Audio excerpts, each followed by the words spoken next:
बिस्मिल्लाहिर्रहमानिर्रहीम। अस्सलाम वालेकुम students, welcome to Aspire Online Classes और मैं हूं आपका बायोलॉजी टीचर मोहम्मद रहील साहब। तो स्टूडेंट, आज हम लेक्चर 19 स्टार्ट करने जा रहे हैं, जो कि हमारा सेकंड लास्ट लेक्चर होगा चैप्टर 3 के ऊपर। चैप्टर 3 हमने स्टार्ट किया हुआ था। इसके बाद जो 20 लेक्चर होगा हमारा लेक्चर नंबर 20, उस लेक्चर नंबर 20 के अंदर हम इसका आखिरी टॉपिक डिस्कस करेंगे और साथ ही इसकी एक्सरसाइज जो है वो भी डिस्कस करेंगे। तो आज हम जो करने जा रहे हैं इसका सेकंड लास्ट टॉपिक है। आइए जी देखते हैं आज के लेक्चर में हम क्या करने जा रहे हैं। तो आज के लेक्चर में हम करेंगे जी factor affecting on enzyme action. Enzyme के एक्शंस हो रहे हैं तो उन एक्शंस के ऊपर कौन कौन सी चीज़ें अफेक्ट करती हैं, कौन कौन सी चीज़ों की बिहाफ पे रिएक्शन बड़ा तेज़ हो जाएगा, रिएक्शन बड़ा स्लो हो जाएगा, रिएक्शन स्टॉप हो जाएगा, कौन सी चीज़ एंजाइम को बड़ा एक्टिव कर देगी, कौन सी चीज़ एंजाइम को स्लो कर देगी, कौन सी चीज़ एंजाइम को ख़राब कर देगी।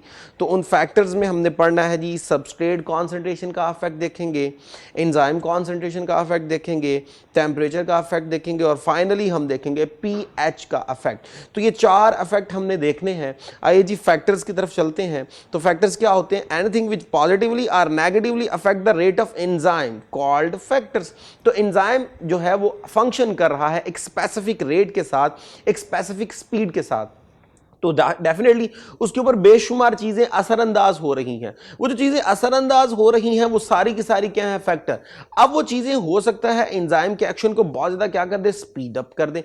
ऐसा भी हो सकता है वो उस एंजाइम के फंक्शन को बहुत ज्यादा स्लो डाउन कर दें।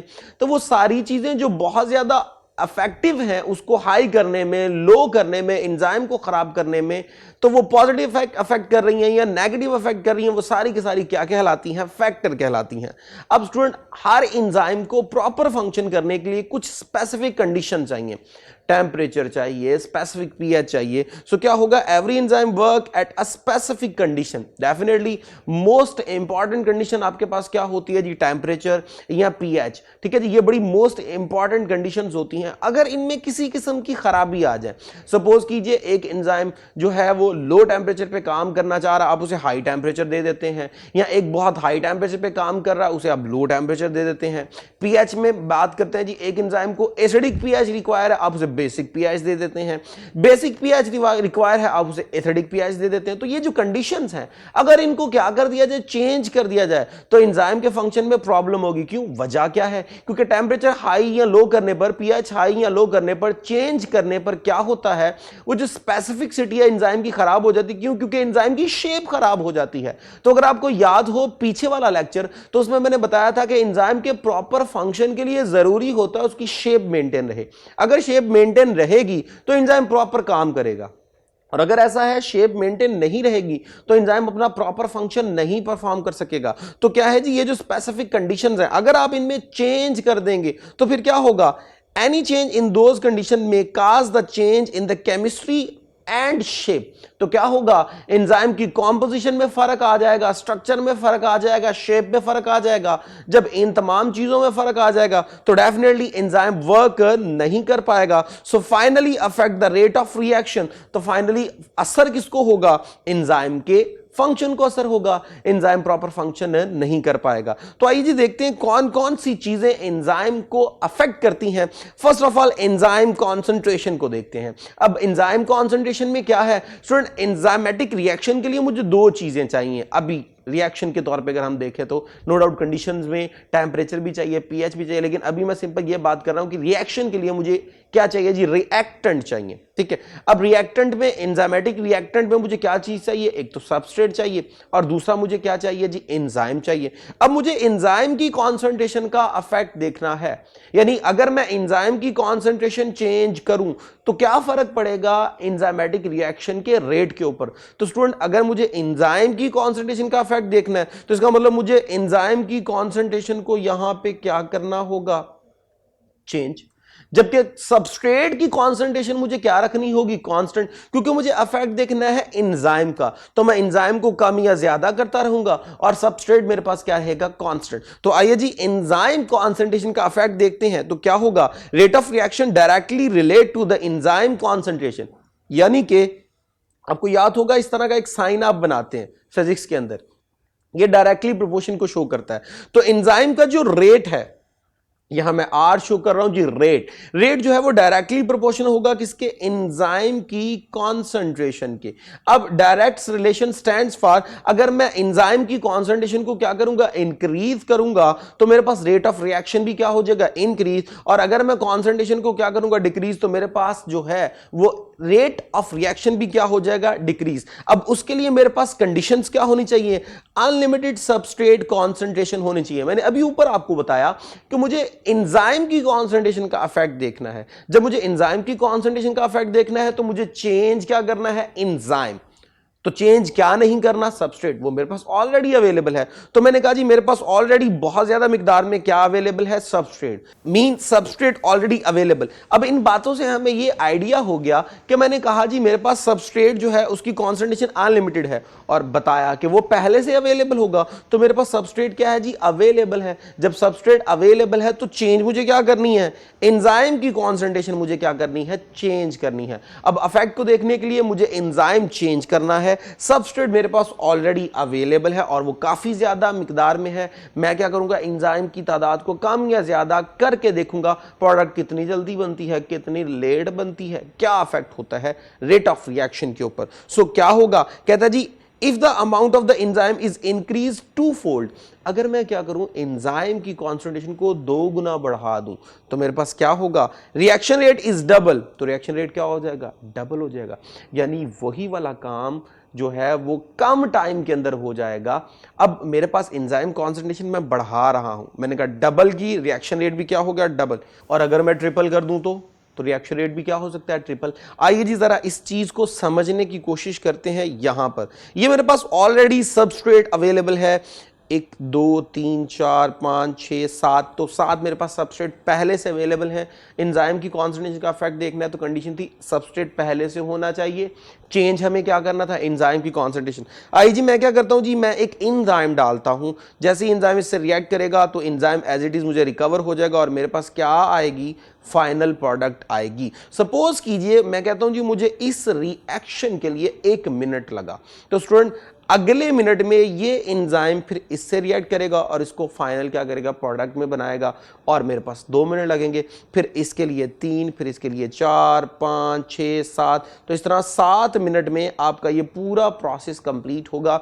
तो मुझे 7 मिनट लगे मेरे इस गिवन सबस्ट्रेट को क्या करने में, ब्रेक करने में। लेकिन स्टूडेंट अगर मैं क्या करूं, जहां मैंने एक एंजाइम डाला वहां मैं 2 डाल देता हूं, तो जहां 1 मिनट में एक एंजाइम एक सबस्ट्रेट को तोड़ रहा था, वहां पे 2 एंजाइम 2 सबस्ट्रेट को तोड़ रहे होंगे, तो 1 मिनट में 2 प्रोडक्ट रिसीव होंगे। इसका मतलब मेरे पास रिएक्शन रेट क्या हो गया, डबल हो गया। तो ये मेरे पास आ जाएगा एंजाइम और प्रोडक्ट। तो 1 मिनट में जहां 1 टूटता था वहां 1 मिनट में 2 टूटेंगे। तो स्टूडेंट अगर मैं ट्रिपल कर दूं तो मेरे पास जहां पे 1 था वहां पे मेरे पास क्या आएंगे जी, 3 आएंगे उसी 1 मिनट में। और अगर मैं क्या कर दूं, एंजाइम की कॉन्सेंट्रेशन बहुत ज्यादा बढ़ा दूं, तो उसी 1 मिनट में मेरे पास ये सारी प्रोडक्ट रिसीव होना शुरू होंगी। यानी कि अगर मैं एंजाइम बढ़ाता बढ़ाता उस लेवल पे आ जाऊं कि दोनों की कॉन्सेंट्रेशन क्या हो जाए, सेम, तो जहां 1 मिनट में एक एंजाइम डालने पर वो उसको प्रोडक्ट में चेंज कर रहा था, वहां उसी 1 मिनट में अगर मैं 7 एंजाइम डाल दूं तो 7 प्रोडक्ट मेरे पास 1 ही मिनट में बन जाएंगी। इसका मतलब ये हुआ एंजाइम की कॉन्सेंट्रेशन बढ़ाने पर देखिए 7 गुना मैंने रेट को क्या कर दिया, बढ़ा दिया। और ये था एंजाइम की कॉन्सेंट्रेशन क्या करने पर, बढ़ाने पर। लेकिन यहां पर एक पॉइंट बड़ा इंपॉर्टेंट है, गौर करने वाला है।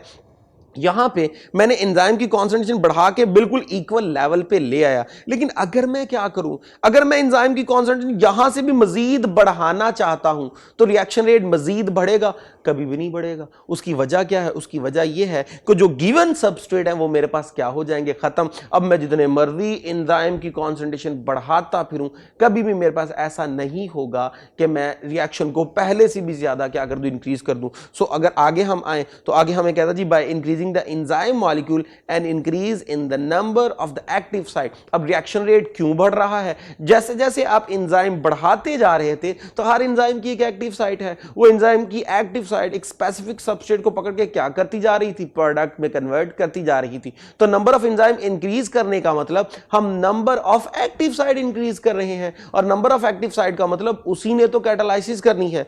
तो more active side will convert more substrate into the product. Definitely पीछे आपने देख लिया, एंजाइम बढ़ाया, रेट हमारा क्या हो गया, डबल, क्योंकि एक्टिव साइड ज्यादा हो गई। लेकिन ये कब तक रहेगा? After certain limit the rate of reaction will no longer depend upon this reaction. अब वो लिमिट कौन सी है? जब दोनों की कॉन्सेंट्रेशन मेरे पास क्या हो जाएगी, सेम हो जाएगी। जब दोनों की कॉन्सेंट्रेशन मेरे पास सेम हो जाएगी तो उस पे मैं जितना मर्जी एंजाइम बढ़ा दूं, कभी भी रिएक्शन मजीद बढ़ेगा नहीं। ये था एंजाइम की कॉन्सेंट्रेशन। सो आइए जी सबस्ट्रेट की कॉन्सेंट्रेशन का इफेक्ट देखते हैं। तो सबस्ट्रेट की कॉन्सेंट्रेशन पीछे की थी एंजाइम की कॉन्सेंट्रेशन, यानी एंजाइम का इफेक्ट अगर उसे चेंज करें तो अब हम करने जा रहे हैं जी सबस्ट्रेट की कॉन्सेंट्रेशन। तो स्टूडेंट, जब सबस्ट्रेट की कॉन्सेंट्रेशन का इफेक्ट देखना है, इसका मतलब अब की बार मुझे चेंज करना है सबस्ट्रेट को। जब सबस्ट्रेट को चेंज करना है तो क्या होगा? Rate of reaction directly rate to the substrate concentration, यानी कि रेट डायरेक्टली प्रोपोर्शनल है सबस्ट्रेट की कॉन्सेंट्रेशन के। तो स्टूडेंट, जब सबस्ट्रेट की कॉन्सेंट्रेशन के डायरेक्टली प्रोपोर्शन है तो मुझे चेंज करना है सबस्ट्रेट को, तो कांस्टेंट मेरे पास क्या होगा? एंजाइम। सो कंडीशन क्या है? एट अनलिमिटेड एंजाइम कॉन्सेंट्रेशन, यानी पहले से मेरे पास एंजाइम अवेलेबल है। So enzyme is already available. तो फिर मुझे चेंज क्या करना है? सबस्ट्रेट की कॉन्सेंट्रेशन को चेंज करना है। पहले एंजाइम की कॉन्सेंट्रेशन को चेंज कर रहे थे, अब सबस्ट्रेट की कॉन्सेंट्रेशन को चेंज करें तो फिर क्या होगा? If the amount of the substrate is increase two fold, अगर मैं सबस्ट्रेट को डबल कर दूं तो मेरे पास रिएक्शन रेट भी क्या हो जाएगा? डबल। वहां एंजाइम को डबल करते थे तो रिएक्शन रेट डबल, यहां सबस्ट्रेट को डबल करते थे तो रिएक्शन रेट डबल। आइए जी इसी चीज को इस तरह समझते हैं। मेरे पास ऑलरेडी एंजाइम अवेलेबल है काफी ज्यादा मिकदार में, 1 2 3 4 5 6 7, ठीक है जी। अब मैंने एक सबस्ट्रेट ऐड किया तो ये पहले वाला एंजाइम इन्वॉल्व होगा और एंजाइम रिकवर हो गया, और ये मेरे पास क्या बन गई? प्रोडक्ट। अब एंजाइम वेट करेगा कि एक और सबस्ट्रेट आए और एंजाइम उसके साथ क्या करे? रिएक्ट, क्योंकि मेरे पास सबस्ट्रेट की कॉन्सेंट्रेशन बहुत कम है, ठीक है जी। और अगर इसी टाइम में मैं एक की बजाय दो डाल देता तो जहां एक प्रोडक्ट बन रहा था वहां उसी वक्त में दो प्रोडक्ट बन जाते। लेकिन अगर मैं यहां पे 3 डाल देता तो जहां 2 सबस्ट्रेट प्रोडक्ट बन रहे थे वहां 3 बन जाएंगे, और अगर मैं 4 कर दूं, 5 कर दूं, 6 कर दूं, 7 कर दूं, तो जिस वक्त में वो 2 मेरे पास प्रोडक्ट बन रहे थे उसी वक्त में ये सारे एंजाइम इन सारी सबस्ट्रेट को पकड़ के प्रोडक्ट में चेंज कर देंगे। इसका मतलब एक टाइम के अंदर मेरे पास रिएक्शन जो है वो 7 गुना, क्योंकि यहां मेरे पास 7 जो है वो नंबर है जो समझाने के लिए मैंने कहा, तो 7 गुना मेरे पास क्या हो जाएगी? इसकी जो रेट है वो बढ़ जाएगी। लेकिन अगर यहां भी अगर आप गौर करें तो यहां पे भी कंडीशन हमारी लग रही है कि जब तक सबस्ट्रेट बढ़ाते गए रिएक्शन रेट बढ़ता गया, उसी टाइम में प्रोडक्ट बनती रही। लेकिन जब दोनों अमाउंट में सेम हो गए तब क्या होगा? पीछे भी ये कंडीशन डिस्कस की थी, आइए आगे भी इस कंडीशन को देखते हैं। तो क्या होगा? A point reach when further increase in the substrate does not increase the rate of reaction. अब एक वक्त ऐसा आएगा, वो कौन सा वक्त है? ये वाला वक्त जो आपने पीछे कहा कि दोनों की कॉन्सेंट्रेशन क्या हो गई है? सेम। तो उस वक्त क्या होगा? उस वक्त ये होगा कि मजीद अगर मैं यहां पे चाहूं कि जी मैं सबस्ट्रेट और बढ़ा दूं तो कभी भी मेरे पास रिएक्शन इंक्रीज नहीं होगा। क्या वजह है क्यों नहीं होगा? Because all the active site of all enzymes are filled. उसकी वजह यह है कि जितने एंजाइम थे सारे के सारे तो फिल हो गए, कोई भी एक्टिव साइट फ्री नहीं है। तो भाई जितना मर्जी आप सबस्ट्रेट बढ़ाते फिरो, एंजाइम अवेलेबल नहीं है तो कभी भी मजीद सबस्ट्रेट प्रोडक्ट में चेंज नहीं होगी। जब सारे एंजाइम जो है वो सारी सबस्ट्रेट को रिसीव करके प्रोडक्ट बनाने में इन्वॉल्व हो, कोई भी एंजाइम फ्री ना हो, उस सिचुएशन को हम कहते हैं एंजाइम सैचुरेशन। और इस वक्त क्या होगा? Further increase never increase the reaction. Increase जितना मर्जी करते फिर रिएक्शन इंक्रीज नहीं होगा। क्यों? क्योंकि एंजाइम किस फॉर्म में चला गया है? क्योंकि एंजाइम जो है वो सैचुरेशन की स्टेज पे चला गया है। ये सैचुरेशन कहलाती है, यानी कि सारे एंजाइम जो है वो मेरे पास क्या हो चुके हैं? फिल हो चुके हैं, ठीक है जी। यहां तक तो था हमारे पास सबस्ट्रेट कॉन्सेंट्रेशन का इफेक्ट। आइए जी देखते हैं टेम्परेचर का इफेक्ट क्या है। So temperature, rate of reaction directly relate with the temperature but up to a certain limit. इसका मतलब यह हुआ कि यहां पे भी डायरेक्ट रिलेशन है। रेट डायरेक्ट रिलेशन है किसके साथ? टेम्परेचर के साथ। और यहां पे भी क्या है? कंडीशन। अब कैसे होगा? All enzyme can work at there maximum rate at a specific temperature. उसे हम क्या बोलते हैं? Optimum temperature. तो स्टूडेंट जैसे कि शुरू करते वक्त मैंने कहा हर एंजाइम को एक स्पेसिफिक कंडीशन चाहिए, इसलिए हर एंजाइम को एक स्पेसिफिक टेम्परेचर चाहिए। उस स्पेसिफिक टेम्परेचर पे वो एक्टिवेट होता है और एक्टिवेट होके क्या करता है, स्पेसिफिक फंक्शन परफॉर्म करता है। तो एंजाइम जिस टेम्परेचर पे एक्टिवेट होके बहुत स्पेसिफिक फंक्शन करे और मैक्सिमम फंक्शन करे, ये नहीं कि वो सिर्फ एक्टिव हो गया, अभी वो आहिस्ता आहिस्ता एक्टिवेट हो रहा है, स्लो है स्लो है स्लो है।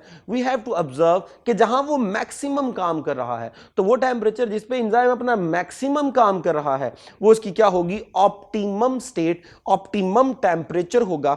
अब इसमें क्या होगा जी, अगर मैं अपनी ह्यूमन बॉडी की बात करूं तो ह्यूमन बॉडी का जो ऑप्टिमम टेम्परेचर है एंजाइम्स का, वो 37 है, क्योंकि हमारी बॉडी में सारे एंजाइम इस टेम्परेचर पे मैक्सिमम क्या करते हैं, फंक्शन परफॉर्म कर रहे होते हैं। अगर यहां से अगर बढ़ा दिया जाए तो क्या होगा, कम कर दिया जाए तो क्या होगा, वो भी इंशाल्लाह हम देखते हैं। लेकिन अभी क्या है कि अगर टेम्परेचर को देखें तो जिस टेम्परेचर पे कोई एंजाइम मैक्सिमम काम कर रहा है वो उसका ऑप्टिमम टेम्परेचर।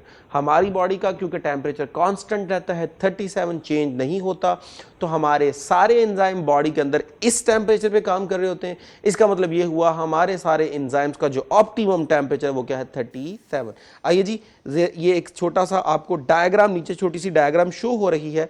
इस डायग्राम में देखिए तो फर्स्ट शो हो रहा है जी एंजाइम इनएक्टिव है, और इसका मूड भी देखिए बड़ा अजीब सा बना हुआ है, बड़ा ये बेचारा जो है वो अफसुर्दा सी हालत में है। और जैसे ही टेम्परेचर बढ़ना शुरू हुआ और 35 से 40 के दरमियान में आप पहुंचे, मिन 37 38 के दरमियान, तो देखिए जी रिएक्शन रेट बढ़ना शुरू हो गया और एंजाइम बड़ा खुश है। क्यों? क्योंकि ये उसकी ऑप्टिमम स्टेट है, ये वो टेम्परेचर है जिसपे वो अपना मैक्सिमम काम करेगा। लेकिन अगर टेम्परेचर 40 के बाद मजीद बढ़ाते जाओ, चेक करें जी 50 60 70 की तरफ हम जा रहे, तो एंजाइम चेक कीजिए डी नेचर होना शुरू हो गया। डी नेचर मीन उसकी शेप जो है वो क्या होना शुरू हो गई, खराब होना शुरू हो गई। तो वो टेम्परेचर जिस पे वो अपना मैक्सिमम शो कर रहा है वो है 37, और ये होता है ऑप्टिमम टेम्परेचर। उससे पहले अगर मैं बात करूं तो 37 से पहले बढ़ता जाएगा टेम्परेचर, तो रिएक्शन भी बढ़ता जाएगा। 37 के बाद अगर मैं रिएक्शन बढ़ाता जाऊं, अगर मैं टेम्परेचर बढ़ाता जाऊं, तो फिर क्या होगा, एंजाइम जो है वो डी नेचर होना शुरू हो जाएगा, खराब होना शुरू हो जाएगा।